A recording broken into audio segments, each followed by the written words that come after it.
കൂട്ടുകാരെ എല്ലാവർക്കും ഇന്നത്തെ വീഡിയോയിലേക്ക് സ്വാഗതം. എല്ലാവരും വീഡിയോ കാണണം, സപ്പോർട്ട് ചെയ്യണം, ഷെയർ ചെയ്യണം, സബ്സ്ക്രൈബ് ചെയ്യണം, ലൈക്ക് ചെയ്യണം.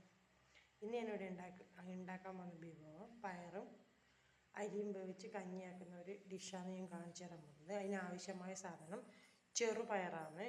ഇങ്ങനെ ഒരു പ്ലേറ്റിൽ വേവിച്ച് വെച്ചത് ഞാൻ കാണിച്ചു തരുന്നുണ്ട് കൂട്ടുകാർക്ക്. അതിലേക്ക് ആവശ്യമായിട്ട് ഞാൻ എടുത്തത് ചെറുപയർ, സ്റ്റോറിൽ നിന്ന് കിട്ടുന്ന അരി, പച്ചമുളക്, സവാള, ഉപ്പ് എന്നിവയാണ് ഞാൻ ചേർത്തത്. പിന്നെ അതല്ലാതെ നമുക്ക് കടയിൽ നിന്ന് കിട്ടുന്ന പൊടിയരി അല്ലെങ്കിൽ മട്ടയരി പൊടിയരി പാക്കറ്റ് കിട്ടാറുണ്ട്. അതിലാണ് ഇത് ആക്കുമ്പോൾ കുറച്ചും കൂടി കൂടുതൽ ഗുണമായിട്ട് തോന്നിയിട്ടുള്ളത്. വളരെയധികം ടേസ്റ്റ് തോന്നും. ഇതിലേക്ക് ആവശ്യമായി കുറച്ച് തേങ്ങാപ്പാലും കൂടെ യൂസ് ചെയ്ത് കഴിഞ്ഞാൽ വളരെ ടേസ്റ്റാണ്. പിന്നെ ഇത് 1 വയസ്സ് മുതൽ അങ്ങോട്ടുള്ള കുട്ടികൾക്ക് കൊടുക്കാൻ അത്യുത്തമമാണ്.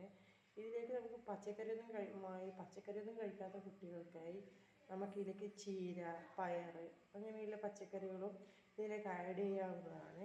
വളരെയധികം പോഷകമൂല്യമുള്ള ഒരു ആഹാരമാണ് ഇത്.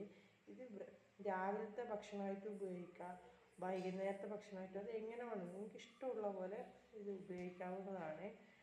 വളരെയധികം ഗുണം ചെയ്യുന്ന ഒരാഹാരവും കൂടിയാണിത്. ഇതിപ്പോൾ ഞാൻ ഉണ്ടാക്കിയത് 2 ഗ്ലാസ് അരി, 2 ഗ്ലാസ് സ്റ്റോറിലെ അരി, 1 ഗ്ലാസ് ചെറുപയർ.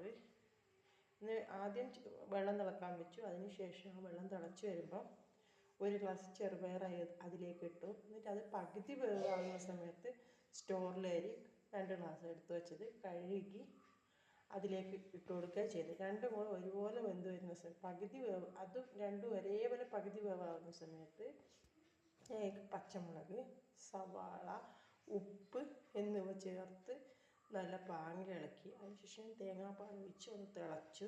എല്ലാം കൂടെ ഒന്ന് വെന്ത് കിട്ടി. അപ്പം ആയതാണ് ഈ വിധത്തിൽ നമുക്ക് കിട്ടിയത്. ഇത് വെള്ളത്തോടു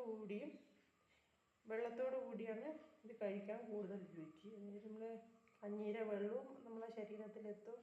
പല കുട്ടികൾക്ക് കഞ്ഞീര വെള്ളം കുടിക്കാൻ വളരെ മടിയുള്ള കാലഘട്ടമാണ്. അപ്പോൾ അതും കൂടെ നമ്മളെ മക്കൾക്ക് കിട്ടുന്ന ഒരു സ്ഥിതിയിലേക്കാണ് ഈ ഒരു ഭക്ഷണം കൊണ്ട് ഉദ്ദേശിച്ചത്.